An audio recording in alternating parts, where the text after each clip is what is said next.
Welcome to Bluebrick 33. This is Bluebrick 33's sister, and today I'm going to be doing a peek inside of the LEGO Disney Ice Castle from Frozen. So this is after bag 4, and what I have so far is some of the outside of the ice castle, 2 of the minifigures, and 2 Snowgies. So I've got Elsa in her icy dress.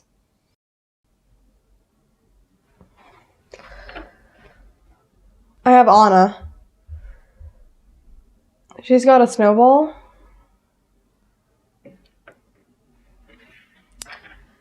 And then I have 2 Snowgies. For some reason I was given an extra Snowgie head.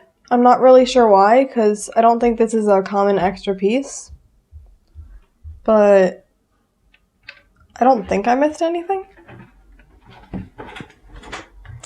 So what I have of the actual castle so far is this portion. I've got the doors,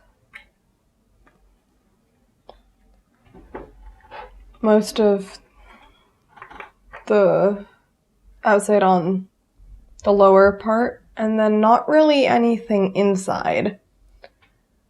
The staircase comes in bag 6, so there's going to be a little bit before that happens. I hope you enjoyed this video. Make sure to subscribe so that you don't miss the review for this set. And bye!